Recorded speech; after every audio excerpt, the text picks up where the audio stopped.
Thank you very much. Can you hear me? Excellent. Thank you for inviting me, Charles and Merrigan. It's always nice to be here. It's my second year here. My job is very easy. I have to inspire you to travel in Africa.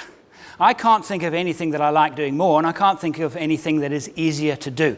All you have to do is show a couple of nice photographs, and everybody goes ooh and ah and wants to go there. However, my job as a filmmaker, my background is television, and while I was working in television, got to travel through Africa in my own 4x4. And it inspired me so much that eventually I gave up the film industry in terms of I was in advertising and brought that passion for film to Africa. So for the last 20 years, I've been making adventure travel videos in Africa and other countries, but most of my work has been done in Africa.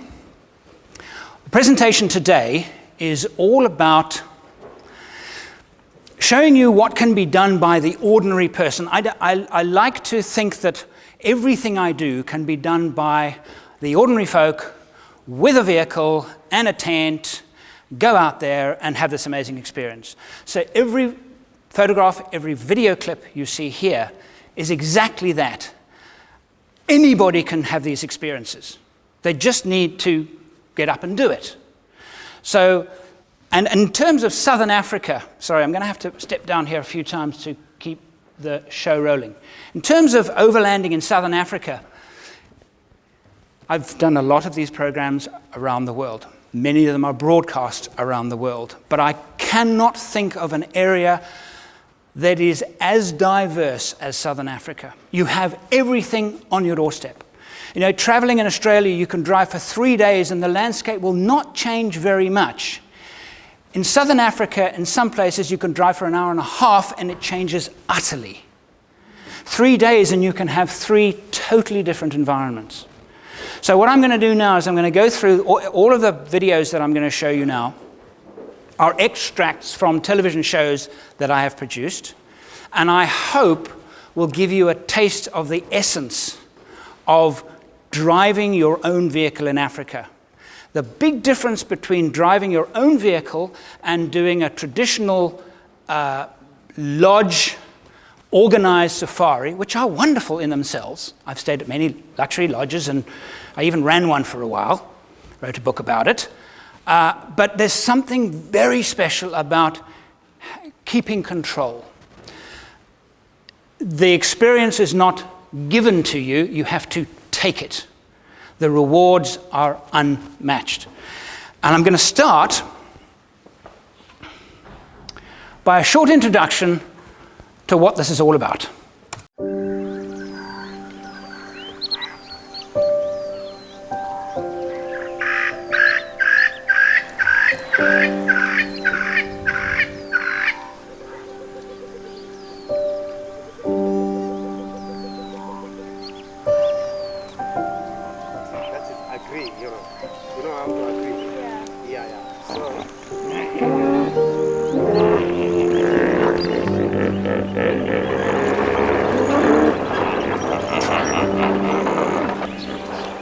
Campsite set up on the riverbank. This is why we do it. This is it. Everything we do in four-wheel driving and overlanding, at the end of the day, this is the reward. And it's worth every toll, every roadblock, every flat, every, you name it.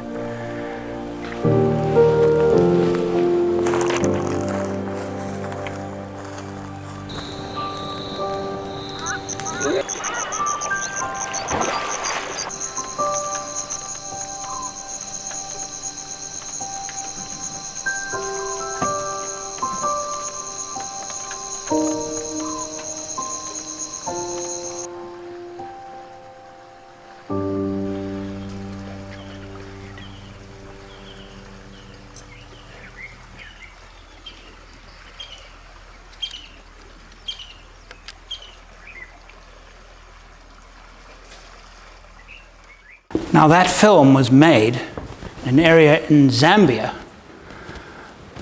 called Kafue and South Luangwa. about a 2.5-hour drive between the two. Every image there. And we were only there for 3 days. So I want to go through now typical experiences that you can have in various parts of Southern Africa. The desert, of course, when we think Southern Africa and we think desert, we of course think Namibia.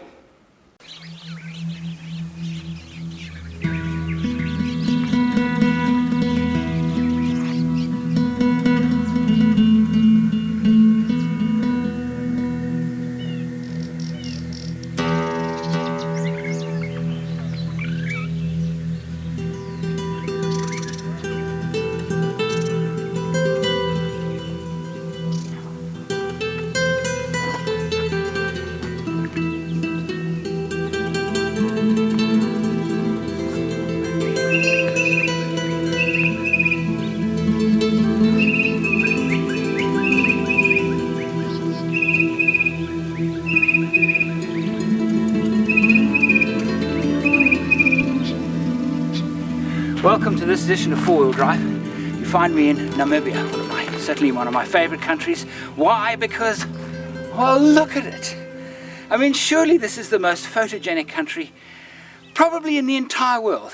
It is just, every time I come here, I'm just blown away. A passion for deserts. I just can't get enough of them. Namibia, the roads, these long roads, the freedom on the road. And every 20 minutes, there's something to photograph. And every now and again, you're busy photographing something, and this happens.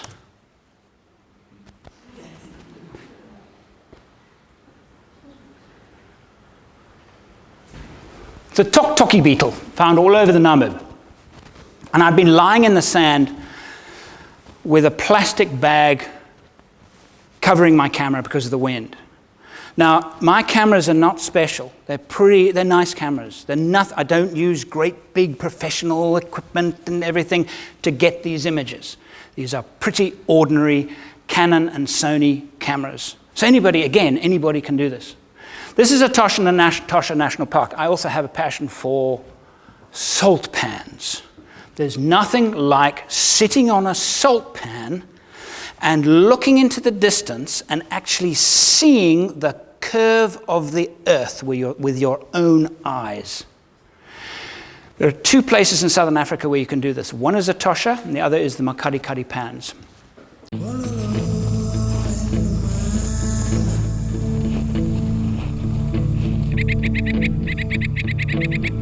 This is the dry season, November. The best time to actually visit Etosha is when it's full of water.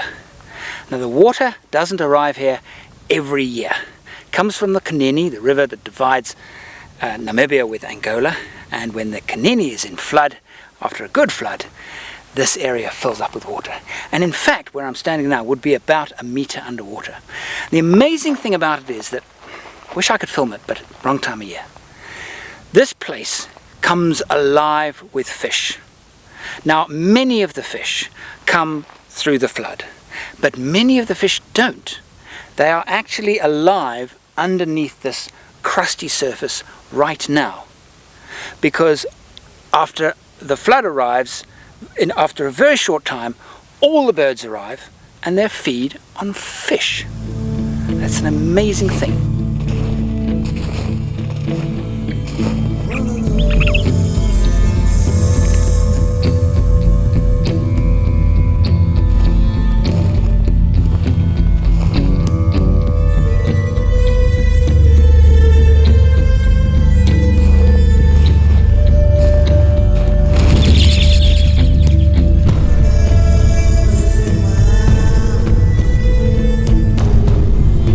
Namibia is spectacular for its changing environment, and as you drive through Namibia, it's astonishing on how much you can see in a single day.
Typical of desert tracks, lonely roads where you'll drive for a day and see absolutely nobody. In Charles's introduction, he made an interesting point about what is the best time of year to go. And everybody will say, well, yeah, May to August it's the best time. However, going in summer, you can experience some special, rarely repeated events, like this one also in Namibia.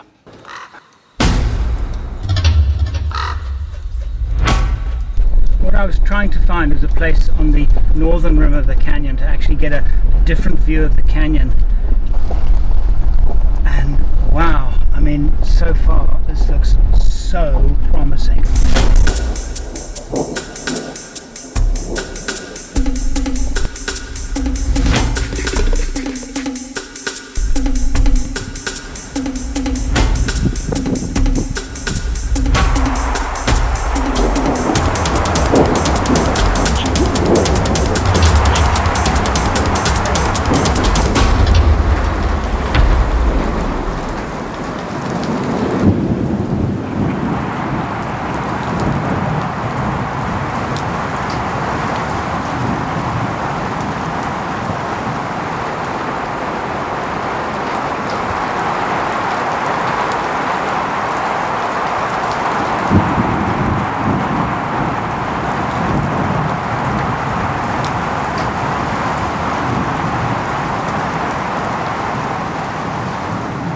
In all my travels, I can't remember last when I've been witness to such an intense storm.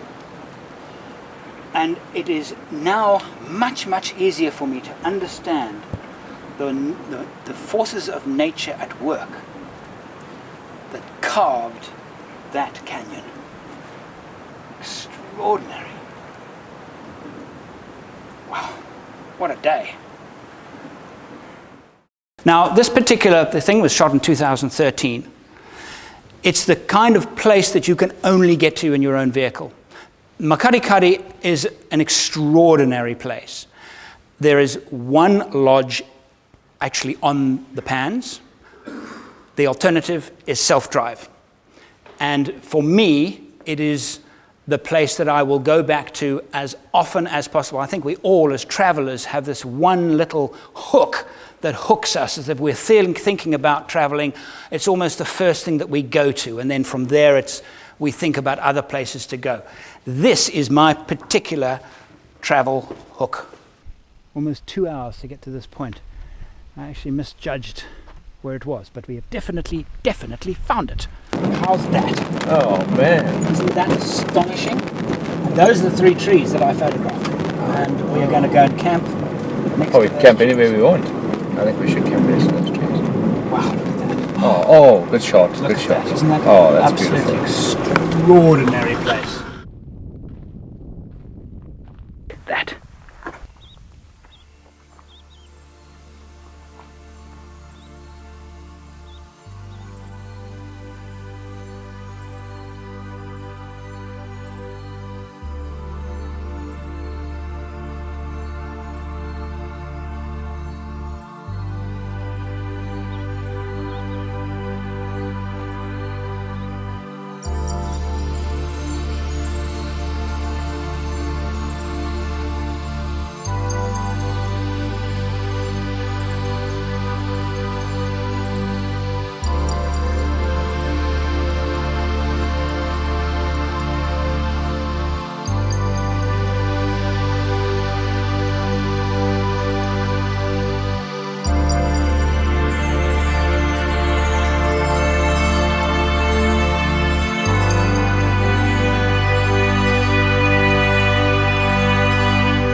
many, many years of producing adventure travel shows, traveled to some astonishingly beautiful places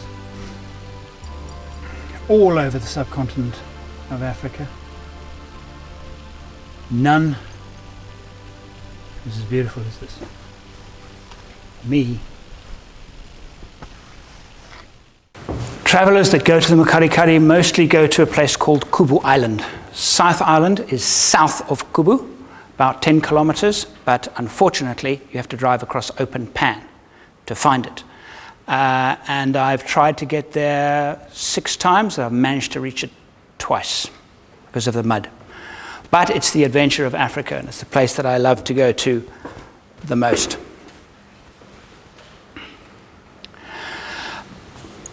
I'm going to just talk a little bit about mountains. Of course, there's the Drakensberg Mountains and the Lesotho Mountains, but there is one mountain range that is lesser known. It's in the far northern Cape Province. So if you're picking up a vehicle from Cape Town or Windhoek, you're not too far away, and it's little known, fairly easy to access, and absolutely incredible. The landscape is desert mountain, not unlike Oman. Exquisite, because while it's a desert mountain, it has a ribbon of water, the Orange River, running through it. A lot of my films, recently in the last 2 or 3 years, I've made with my daughter, my eldest daughter. She's 18 now. She is besotted with travel. She's pretty good with a camera too, and we've done a couple of adventures together, and she's helped me actually shoot these TV series. And this was one of the first trips that she came on with me. Our perseverance has paid off. We found a beautiful grassy bank right at the edge of the fast-moving river. So what do you think, Kate? Thumbs up. But as far as Kate is concerned, of course, there is no time to Keep lose. the rod up a bit. Yeah, that's good. That's good. Let him tire himself out. You're doing just perfectly. We just don't want to lose him. Okay. This is a big one. That's a big one. Keep the rod up. Try and keep the rod up. And just let him tire himself out.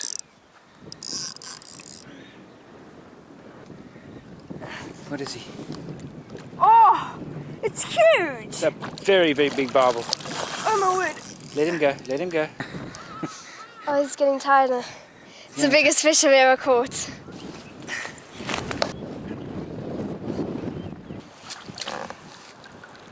Can I have a photo with him, Dad?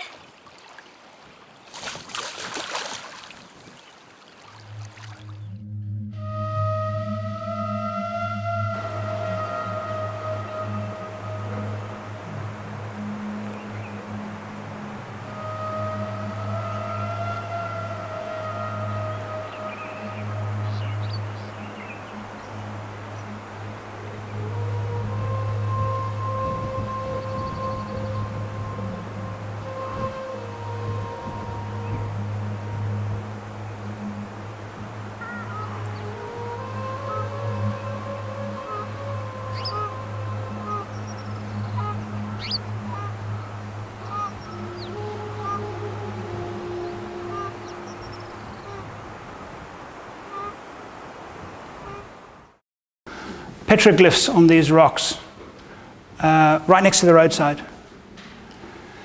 And of course there's Lesotho, the mountains of Lesotho, that's Sani Pass.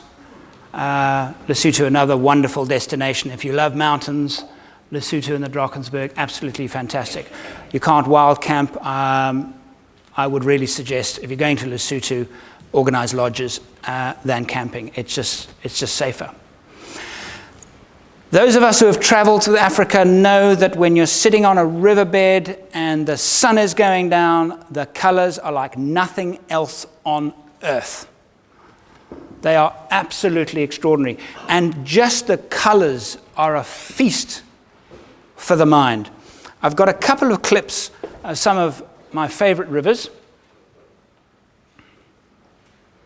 Of course, Lake Kariba.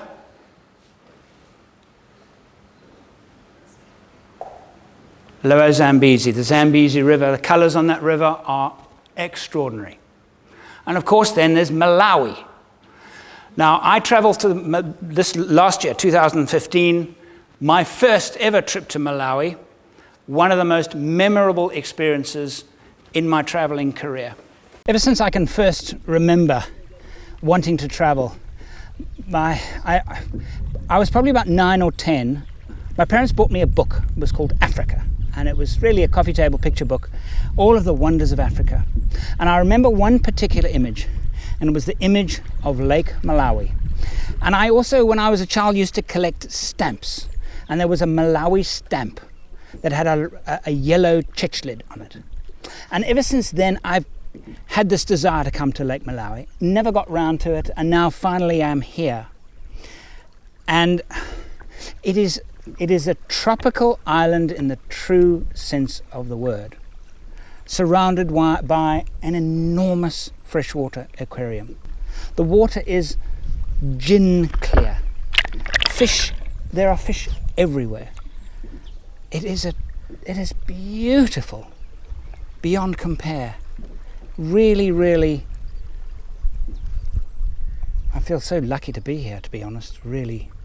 And just to think that I'm actually here working, I suppose. These particular islands in Lake Malawi are unique because they're a UNESCO World Heritage Site, protected by United Nations World Heritage. The fish which we find around these particular islands won't be found anywhere else in Lake Malawi. They are unique to this part of the lake and unique to the world. I'm sitting here on a rock. I look down around me. I'm absolutely surrounded by fish. We've been taken to the other side of the island, and I am looking for that small yellow chichlid drawn on that childhood stamp.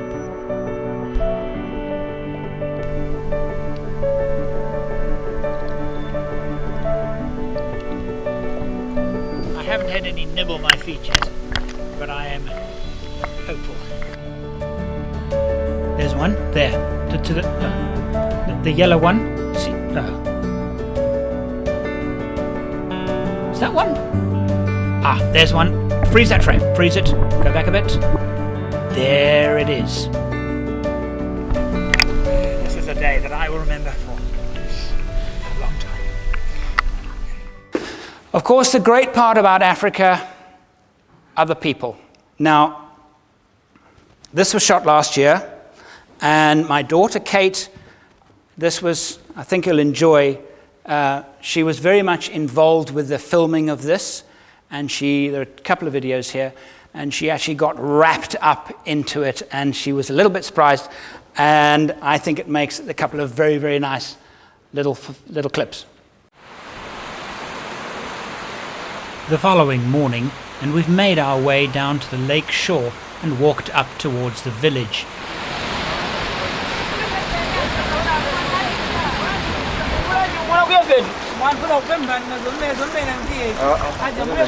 The fish is called a usipa. It occurs in large shoals in open water and is attracted into the nets with the use of lights floating on the water.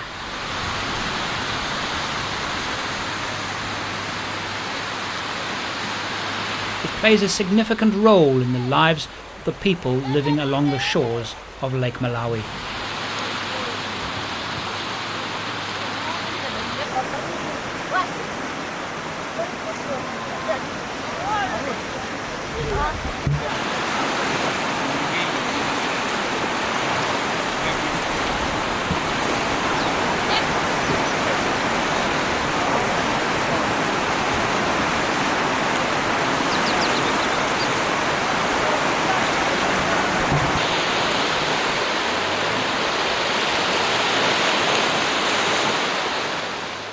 Those of you who have not done this kind of travel in Africa are incredibly friendly. They're interested, they're inquisitive, they're just nice to be around.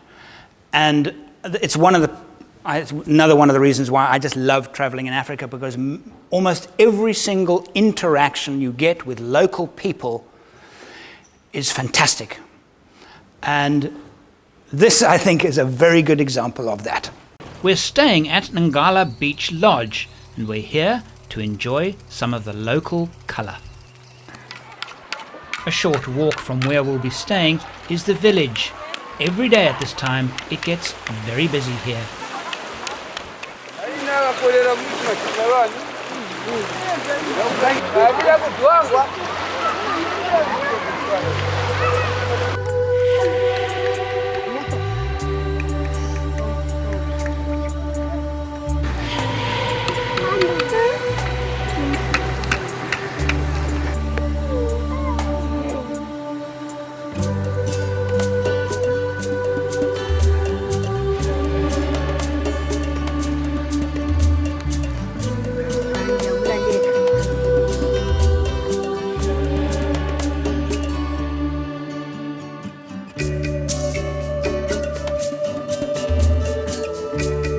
Yes, it's what you think it is. It's a Rolex Submariner, date, officially certified chronometer.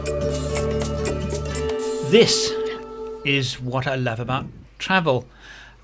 Who doesn't love a luxury lodge? I mean, there's no reason not to. But the reason I go overlanding is because of this. Was she thinking, wow, what am I supposed to do now? Or I hope I get my sunglasses back. But it went on for about half an hour. They just, and they were coming and grabbing my hand, and I was thinking, well, I kind of want to film, and it was absolutely, absolutely wonderful experience.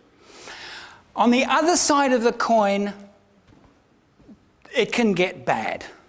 Now, this is about as bad as it can get. Okay, traveling up to lower plains, we ran out of time. They're doing a lot of roadworks. And so our travel times were really cut short, and we were struggling to make up time, and we found ourselves in a place that we didn't really want to stay at. And we looked tracks at Africa, places to stay, and there was one place. It was called Kalabu in Zambia, and there was a Kalabu lodge or Kalabu community lodge, and you know, community campsite, and it could be anything. Well, this is what it was.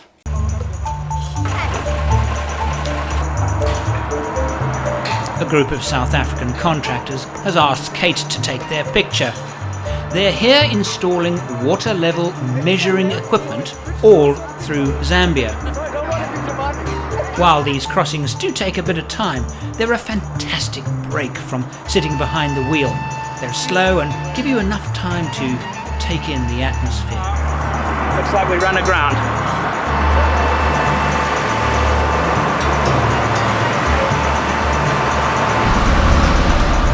It's 20 to 5, it's dark by 6, and we've got to try and make a campsite. I don't really want a wild camp.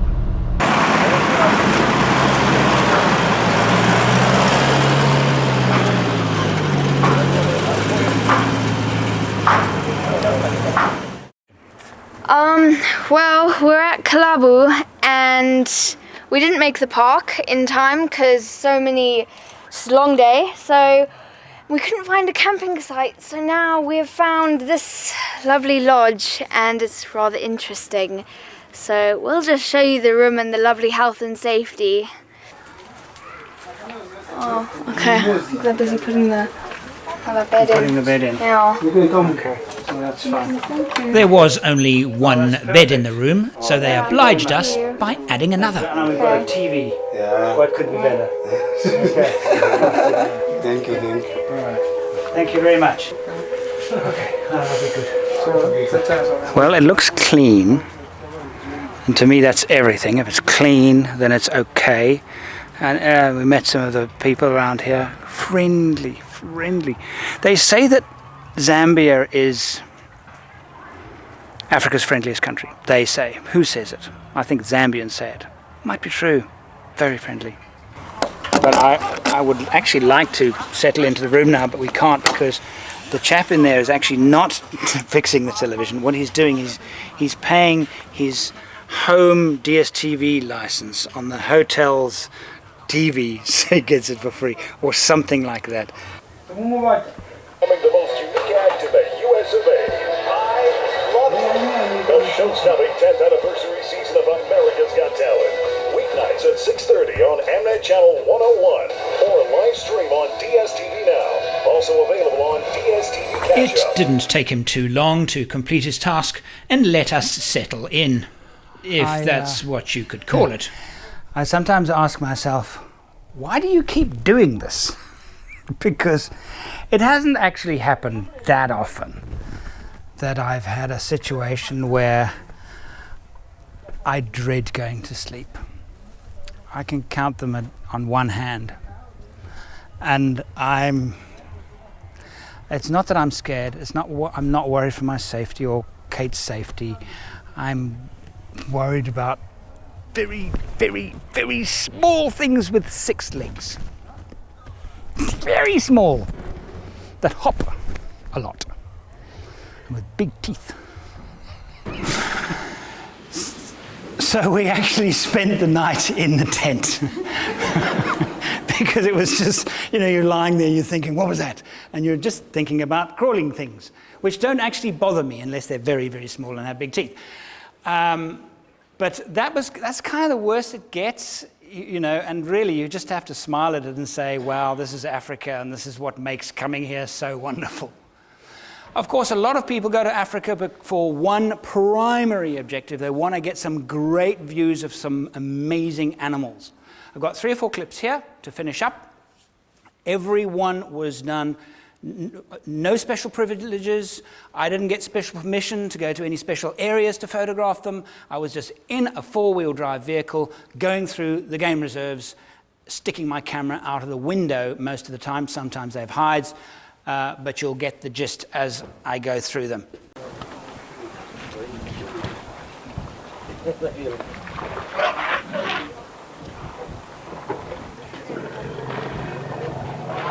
This is a waterhole not far from main camp in Hwange Game Reserve in the northwestern region of Zimbabwe.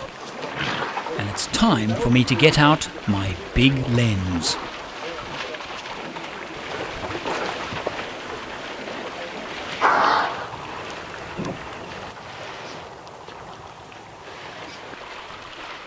Hwange National Park is Zimbabwe's biggest and oldest game reserve, named after a local chief. It's over 14,000 square kilometers, roughly the size of Belgium, and consists mostly of savanna, scrubland and scattered woodland, and is considered one of the greatest conservation areas in Africa. It boasts the highest diversity of mammals of any national park anywhere in the world, and includes 19 large herbivores and 8 large carnivores. And astonishingly, the number of elephants in northwest Matabeleland, which includes Hwange National Park, is over 49,000.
The camp gate closes at 6, so we had better get going before we are closed out for the night. I wonder what action we've missed.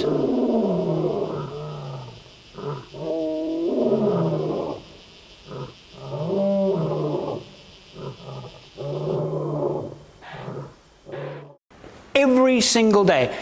So what you're seeing there is nothing extraordinary. And we stayed at the campsite, the local campsite. We paid the entrance fees to go into the reserve, and we enjoyed that kind of experience. Okakoyo is on the western portion of the Great Pan within the Etosha National Park. The waterhole at the edge of the camp means that the game comes to you. We stayed just one night, and from the camp and its immediate surroundings, we saw zebra, wildebeest, jackal, springbok, gemsbok, ostrich, lion, and of course rhino. And this list does not include the animals I didn't photograph.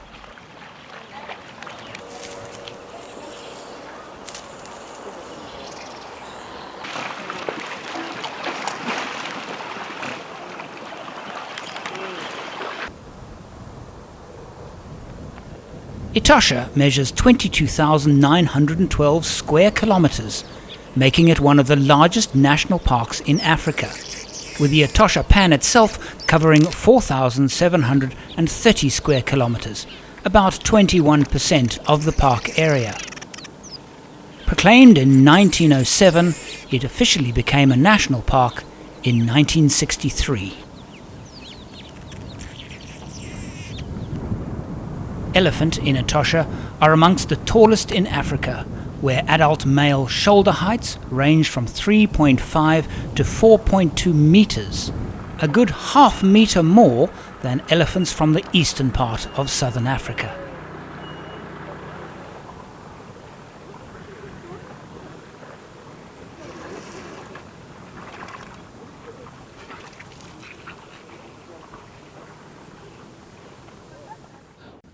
What I love the most about Botswana's parks is that it is permitted to get out of one's vehicle.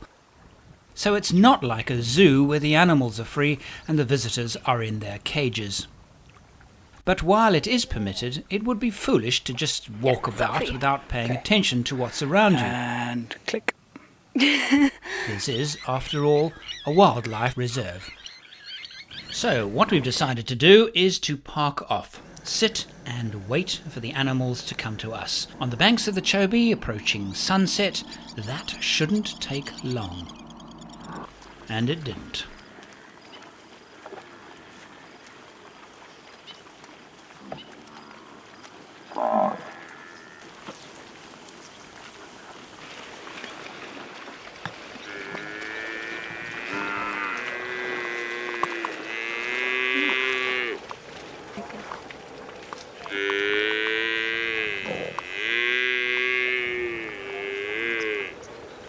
This must surely be the largest buffalo herd I've ever seen.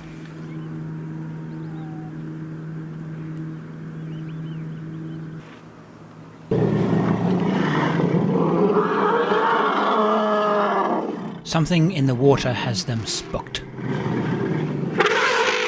They've created a protective net around the young ones in the middle.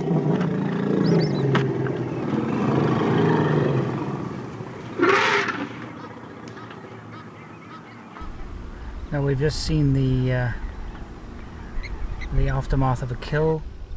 2 lions, can you see more? 3. 3 lions. And he just rolled over. All the marabou storks and vultures waiting to take their turn, and 101 tourists enjoying the spectacle.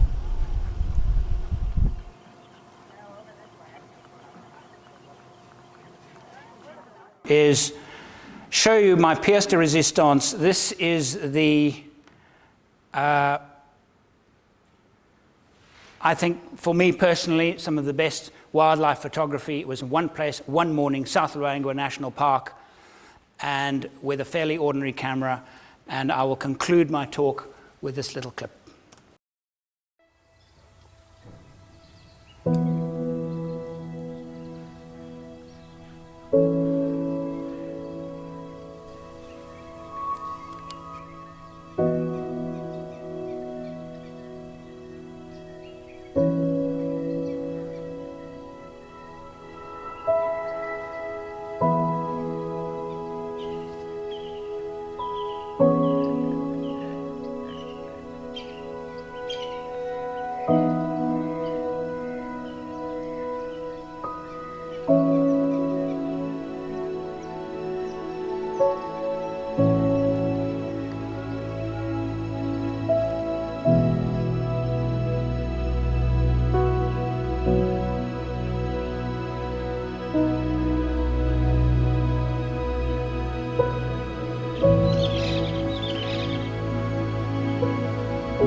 If you'd like to find out more about what I do, watch more films, go into forexoverland.com.